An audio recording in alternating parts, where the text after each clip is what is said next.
To moderate today's discussion, please welcome publisher of the Bulwark, Sarah Longwell.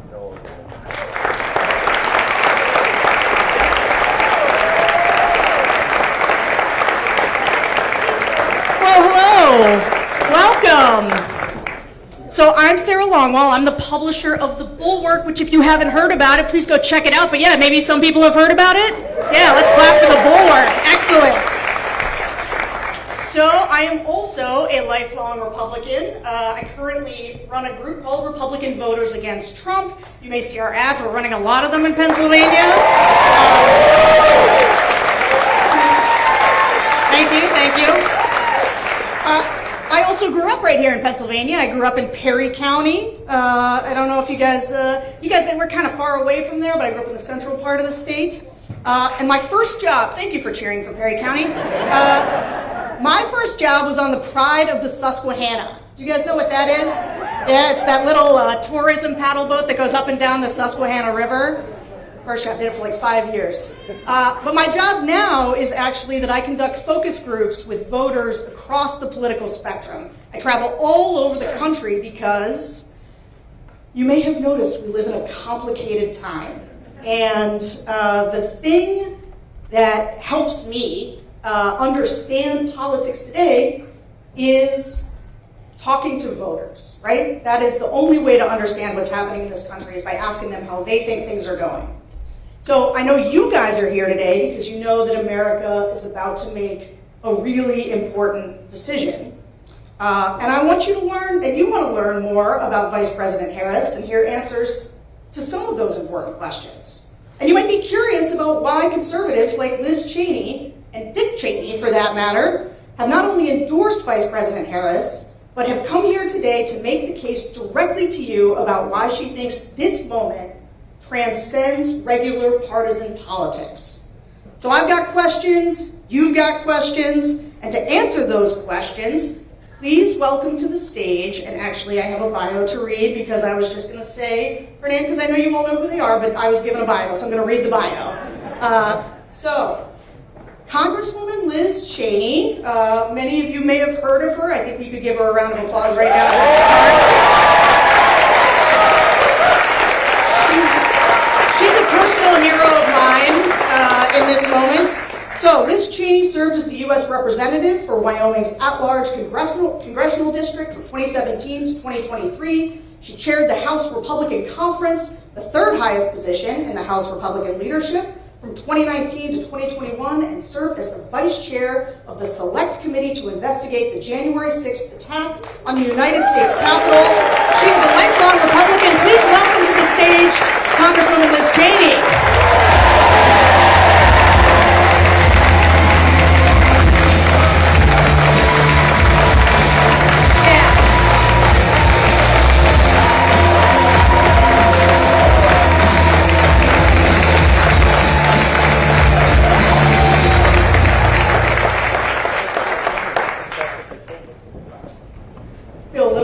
Doing an introduction on this next one because everybody definitely knows who she is. But Kamala Harris, she always fights for the people, whether it was fighting the big banks on behalf of homeowners, or going after cartels smuggling humans and drugs into our country, or standing up to big pharma to cast the deciding vote as vice president to lower the cost of insulin to $35 a month for our seniors. She is the Democratic nominee for President of the United States. Please welcome to the stage Vice President Kamala Harris.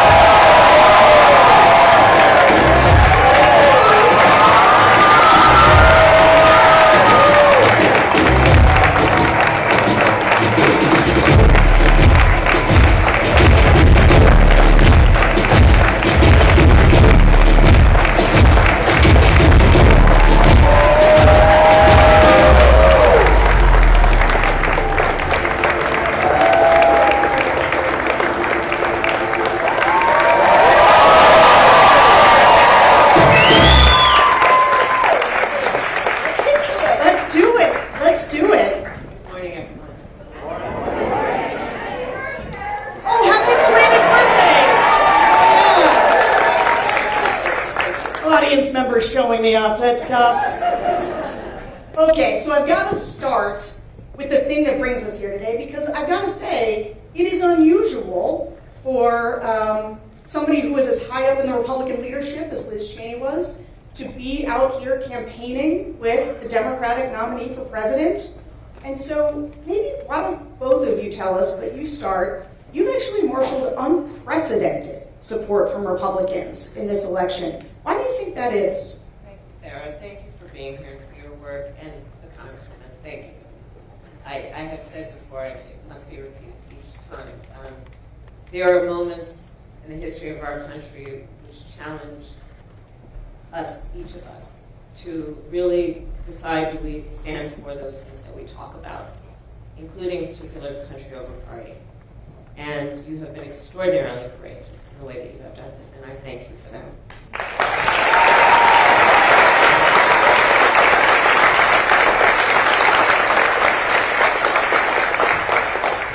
So, you know, I have, in my career now, whether it was as the elected district attorney, elected attorney general, and then elected United States Senator, and of course now Vice President, I've counted that I have taken the oath of office 6 times.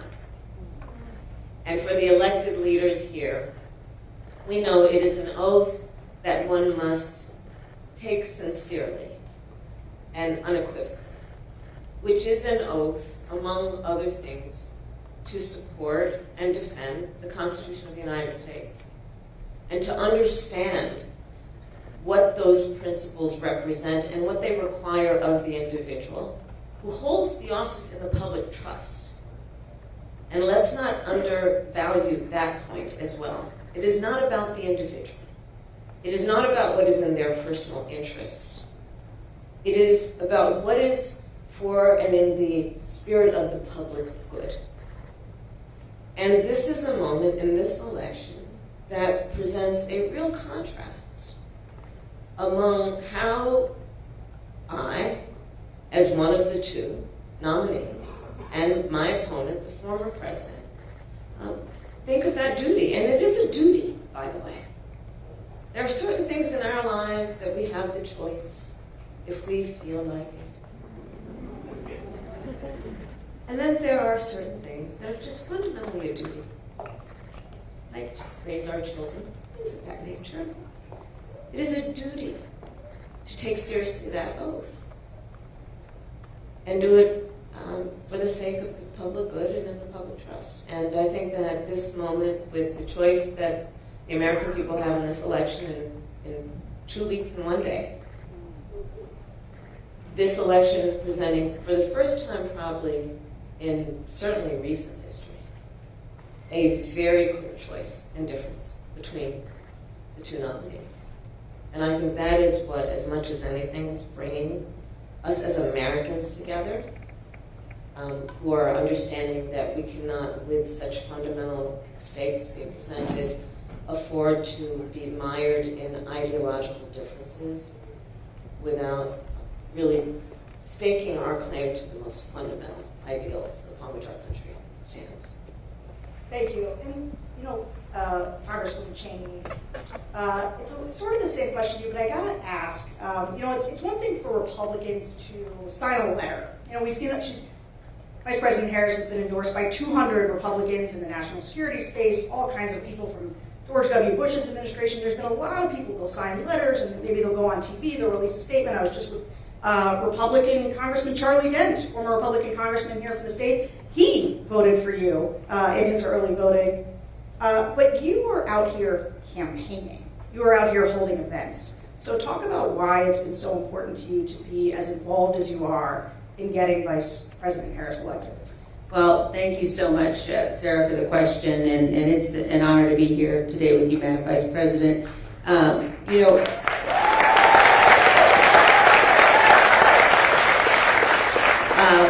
for me, every single thing in my experience and in my background has played a part in my decision to endorse Vice President Harris. And you know, that begins with the fact that I'm a conservative, and I know that the most conservative of all conservative principles is being faithful to the Constitution. And you have to choose in this race between someone who has been faithful to the Constitution, who will be faithful, and Donald Trump, who it's not just us predicting how he will act. We watched what he did after the last election. We watched what he did on January 6th. And so coming to this as someone who's been a lifelong Republican, a lifelong conservative, also as someone I spent time working overseas before I was elected to Congress, and I've spent time working in countries where people aren't free and where people are struggling for their freedom, and I know how quickly democracies can unravel. And I know that as Americans, we can become accustomed to thinking, well, we don't have to worry about that here. But I tell you, again, as someone who has seen firsthand how quickly it can happen, that is what's on the ballot. That's absolutely what's on the ballot. I also, I come to this decision as a mother. I have 5 children. And there was a moment right after January 6th when my husband and I were having dinner with our 2 youngest, our 2 sons. And I looked across the table at my young sons, and I thought to myself, you know, in the aftermath of the attack on the Capitol, are they going to grow up in a country where we don't have to worry about the peaceful transfer of power? Are they going to grow up in a country where that is guaranteed? And I believe that every one of us in this election has a duty and an obligation to do what we know is right for the country, and that's to support Vice President Harris. So I'm very honored to be here to do that.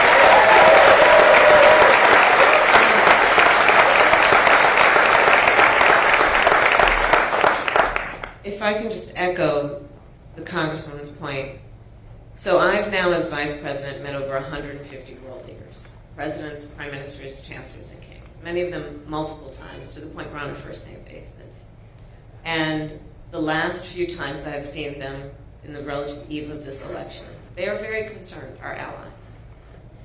Because as you know, when we walk in those rooms around the world representing the United States of America, we have traditionally been able to walk in those rooms, chin up, shoulders back, with the self-appointed and earned authority to talk about the importance of democracy and rule of law. But as all the role models here know, as a role model, people watch what you do to see if it lines up with what you say. People around the world are watching this. And I tell you, sometimes I do fret a bit about whether we as Americans truly understand how important we are to the world. I hope everyone does really understand that we represent something, imperfect though we certainly are, flawed though we may be. We represent, in terms of our ideals, the basis of our Constitution, we represent a gold standard. And when we have someone who has been president, who wants to be president again, who is saying he would be dictator on day one, would weaponize our Department of Justice, one of the principles of our democracy is that we say we have a justice system that is blind, that is not punitive against one's enemies. They are watching.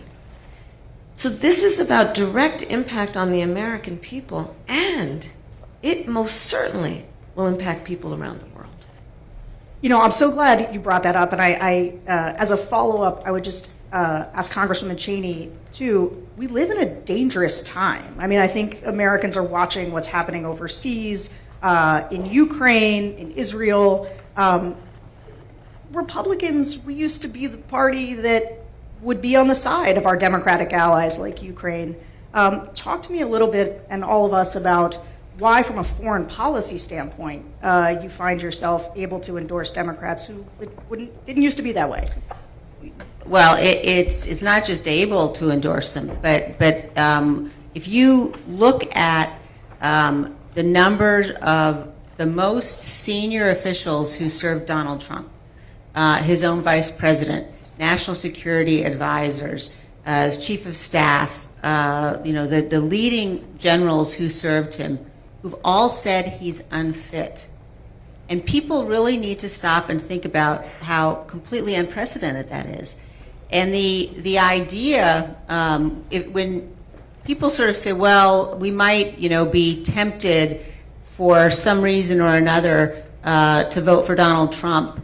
If the issue is foreign policy, I would just ask everyone, think about how dangerous and damaging it is to have someone who's totally erratic, completely unstable, someone who has aligned himself with, who idolizes tyrants.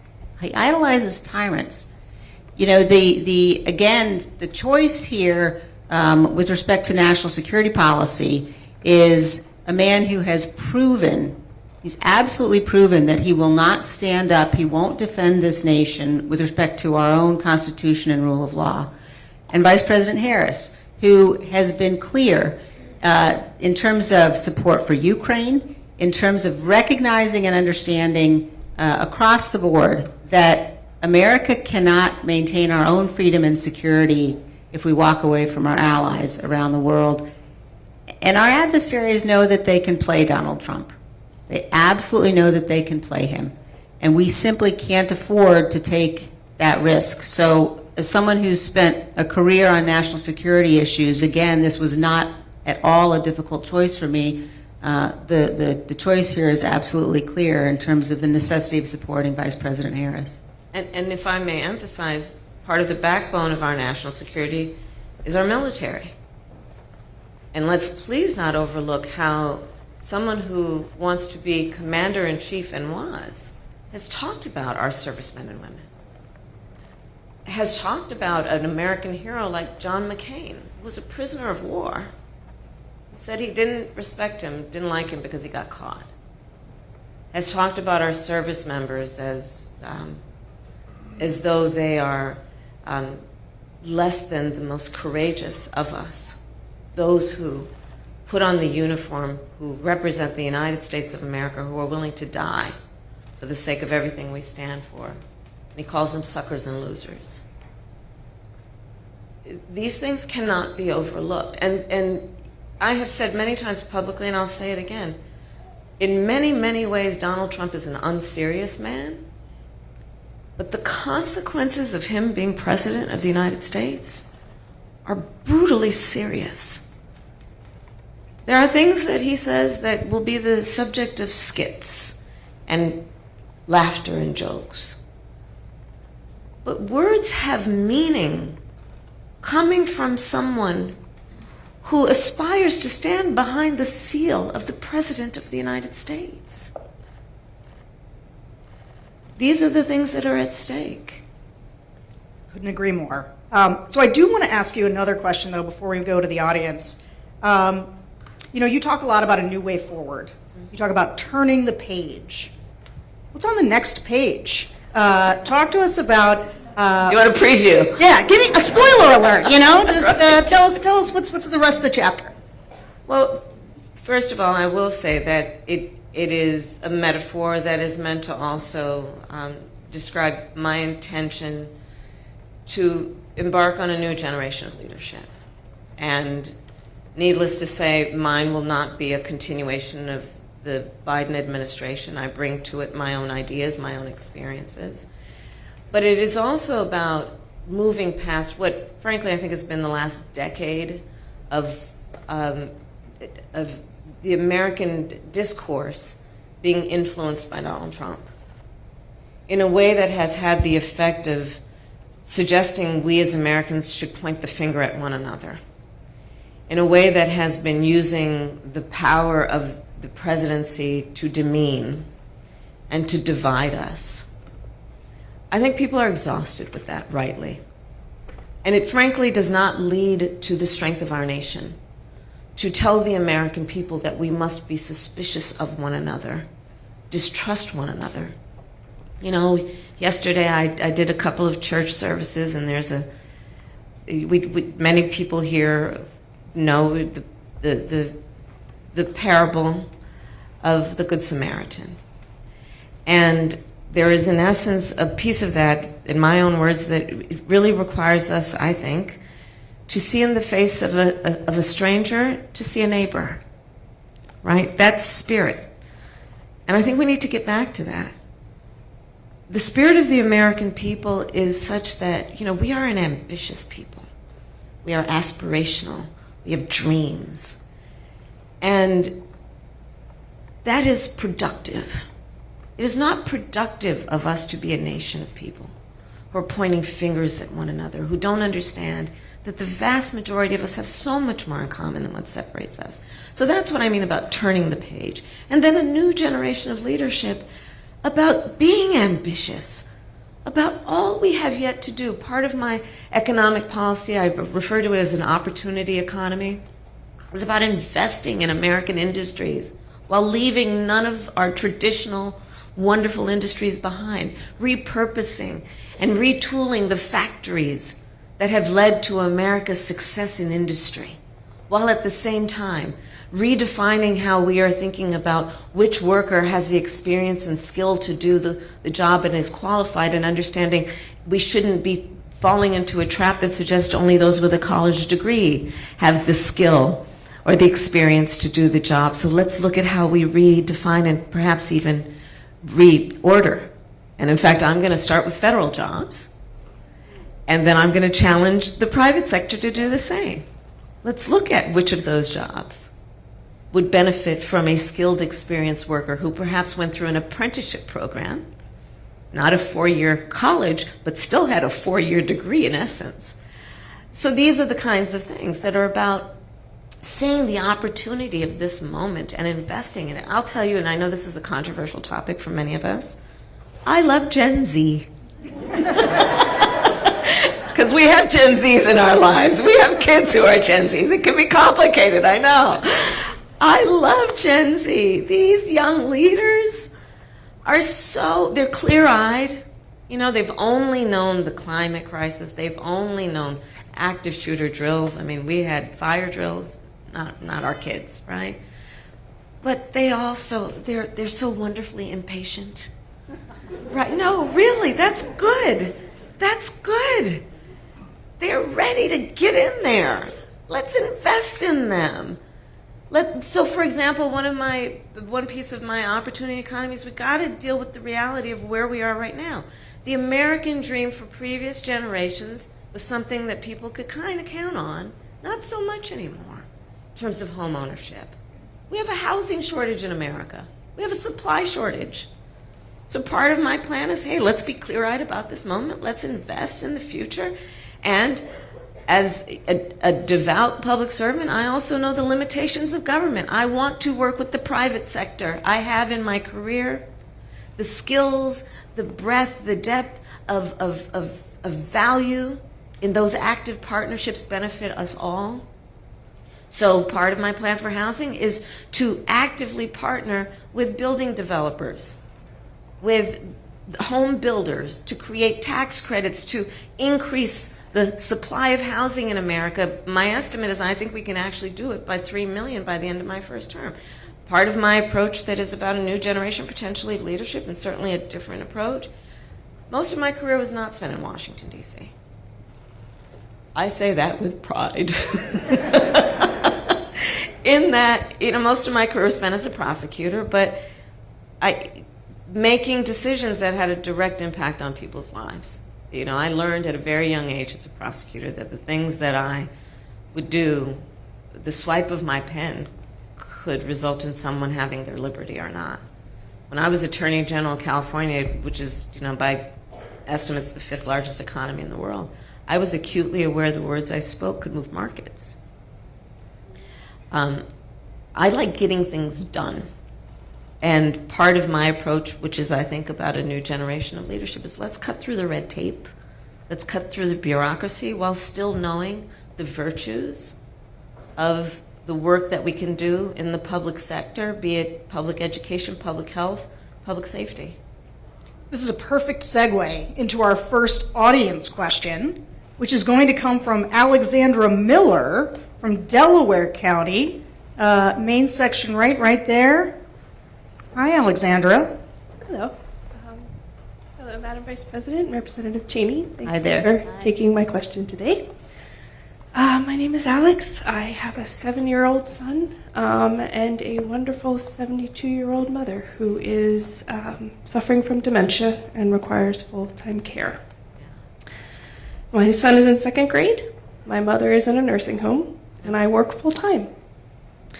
The costs of childcare and of elder care are staggering, but simultaneously, the professionals that help care for both our children and our elders are generally underpaid, which makes it difficult for them to support their own families and do the jobs that they need to do. How do you propose to help bridge this gap, making both child and elder care more affordable for hardworking families, and also retaining and attracting quality talent for these essential jobs? So first of all, you're dealing with a lot. You're dealing with a lot. And I just wish you strength and support. You are a part of what we call the sandwich generation, which are those parents and children who are right in the middle. They are taking care of their young children and taking care of their parents as they age. And it's a lot. And so I actually plan to address this in a substantial way because I actually bring a personal experience to it as well. I took care of my mother when she was sick. And that work is the work of trying to cook something that they feel like eating, right? Trying to figure out which clothes will not irritate their skin and help them put on a sweater. It's about trying to figure out how you can say something that brings a smile to their face or makes them laugh. It's about dignity. Meanwhile, you have a 2nd grader. You try and teach that kid how to read. Spending time with them, reminding them they are special and can be anything. And in the middle of all of that, if you are working, or just to have a minute to breathe, it's a lot. It's a lot. So the way that this plays out for many people is it's one of just a couple of ways. One, if you have the good fortune of having enough extra money, you can hire somebody to come in and then, exactly as you said, you, knowing what you just shared with us about yourself, would pay them the value of their work. Or someone in this position would have to basically spend down all their savings so they could qualify for Medicaid, which means they pretty much have to give it everything. Or they have to quit their job, which means one less income in their household. And this issue for me is a matter of dignity.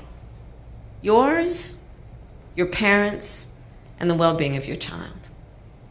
And you being able to do what you naturally want to do, and the thing that we should value in our society, which is someone like you who is taking on the duty and the responsibility of all of that. So my plan is that instead of those scenarios I just mapped out, we will restructure it so that Medicare covers the cost of in-home health care for your parent so that they can be at home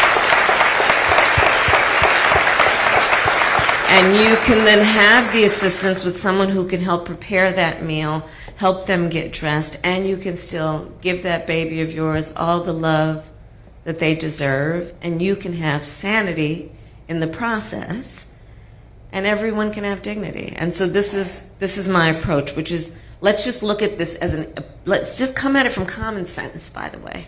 It's just common sense. And what is a common sense practical approach to doing this? Because when you are able to be productive, we all benefit, by the way. When that child is able to have a parent who is able to help them with their reading and remind that child that they are special, we are all going to benefit from that. So thank you for raising the subject. And you take care of yourself. Okay, next we're going to call on Ashley Scott. Speaking of Gen Z, although I guess I shouldn't assume I know what generation she's from, but she is a student from Bucks County. Hi.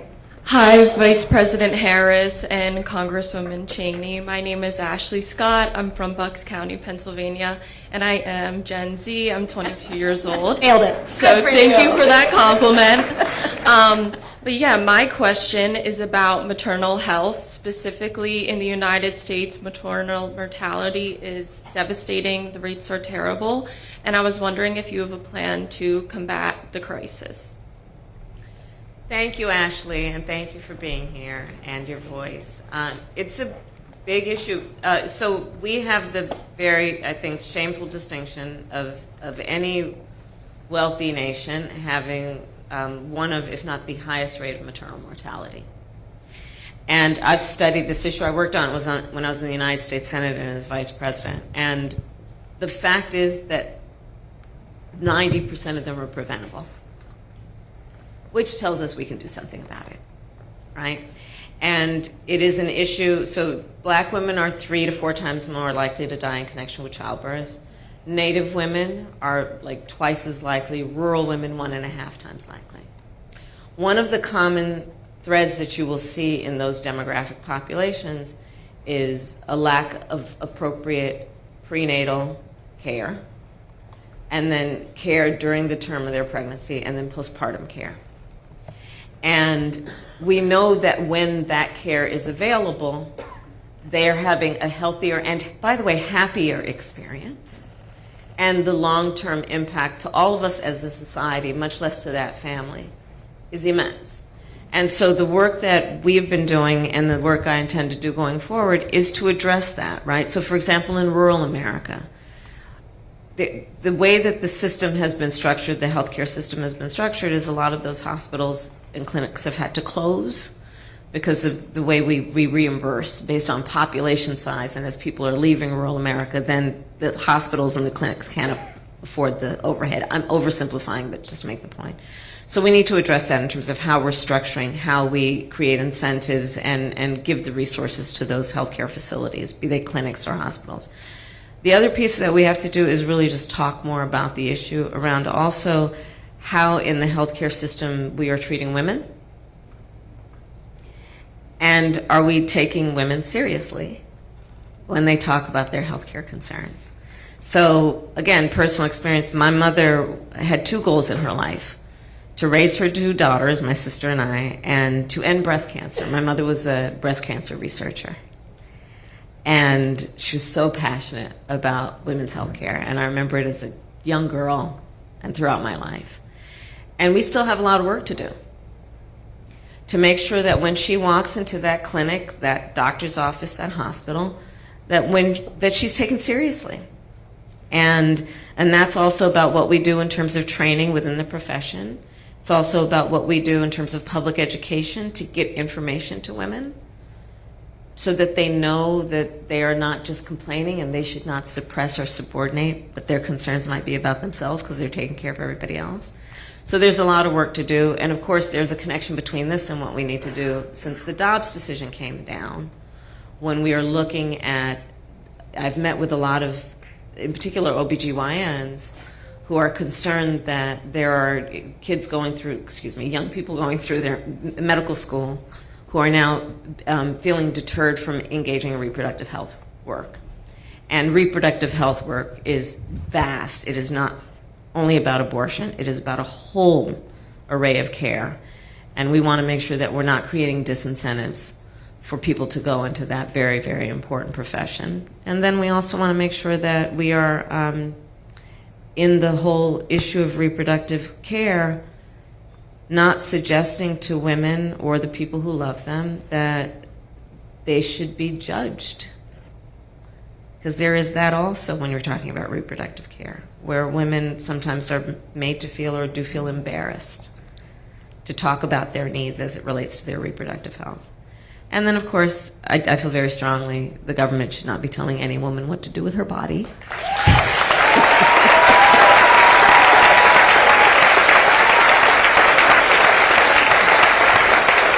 And when Congress passes a law reinstating the reproductive freedoms of women, I will gladly and proudly sign it into law, because I strongly believe one does not have to give up or abandon their own faith or beliefs to agree that not the government telling her what to do. If she chooses, she will consult with her priest, her pastor, her rabbi, her imam, but not the government. We've seen too much harm, real harm, happen to women and the people who love them around our country since that decision came down, including women who have died. And I don't think that most people who, before the Dobbs decision came down, who had strong opinions about this, I don't think most people intended that the harm that we've seen would have actually happened. Can I add to this, because I think it's such an important point, and I think there are many of us around the country who have been pro-life, but who have watched what's going on in our states since the Dobbs decision, and have watched state legislatures put in place laws that are resulting in women not getting the care they need. And so I think this is not an issue that we're seeing break down across party lines, but I think we're seeing people come together to say what has happened to women when women are facing situations where they can't get the care they need, where in places like Texas, for example, the Attorney General is talking about suing to get access to women's medical records. That's not sustainable for us as a country, and it has to change.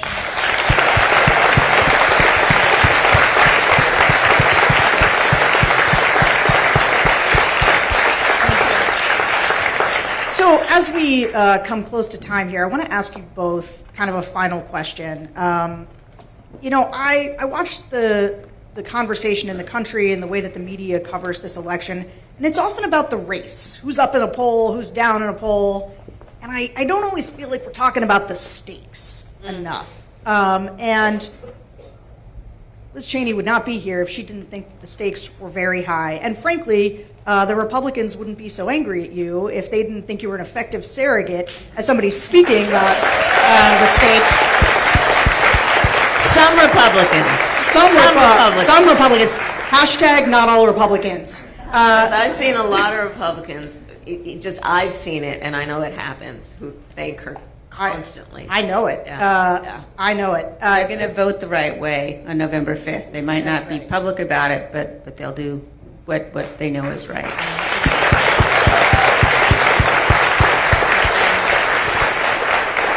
But just to close, and maybe starting with you, Congresswoman, so you can have the last word, talk to me and all of us about the stakes. Many people in the room here are undecided voters. What's kind of the last pitch that you would make about why this election is so important and why you believe they should vote for the vice president here? Well, I think that in this election, and especially here in Pennsylvania, we have the opportunity to tell the whole world who we are. And we have the chance to say, you know, we're going to reject cruelty. We're going to reject the kind of vile vitriol that we've seen from Donald Trump. We're going to reject the misogyny that we've seen from Donald Trump and J.D. Vance.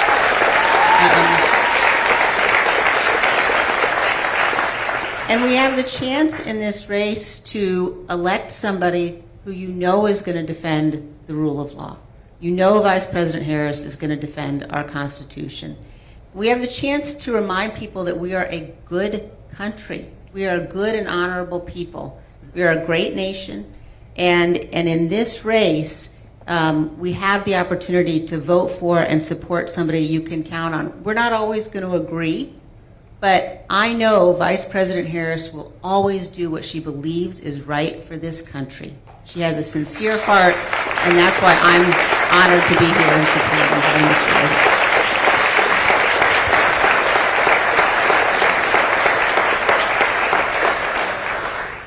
I mean, exactly. Listen, so in my career as a prosecutor, you've heard me say this, I never, ever asked a victim or a witness, are you a Republican or a Democrat? Never. It wouldn't even occur to me to ask that. I did every time ask, are you okay? And and I feel very strongly that, for example, on the issue of partisanship, yes, we're going to have disagreements, but I actively invite good ideas from wherever they come. That's why I'm going to have a Republican in my cabinet, by the way.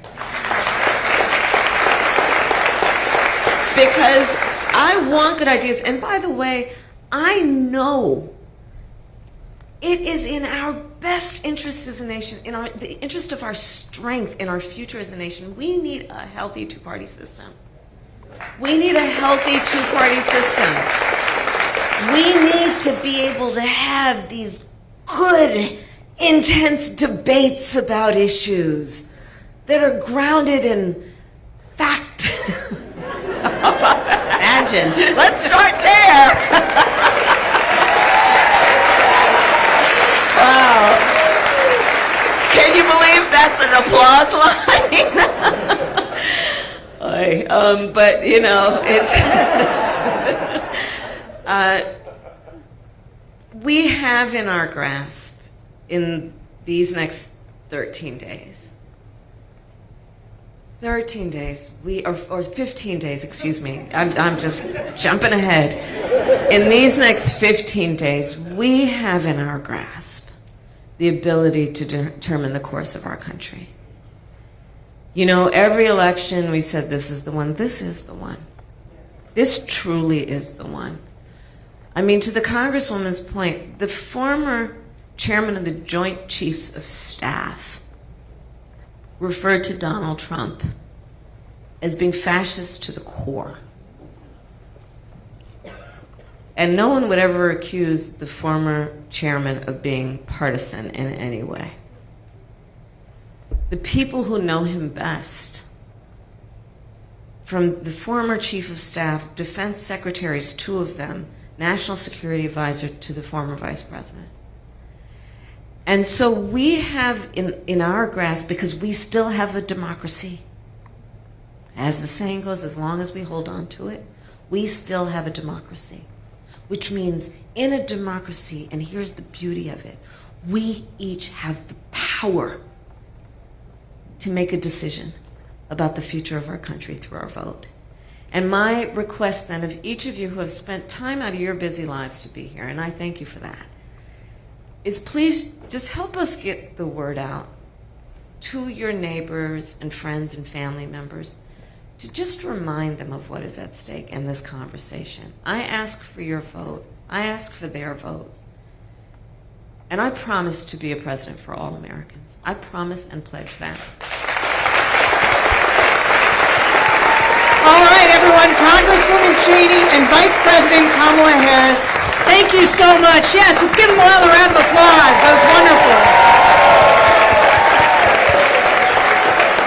Thank you so much.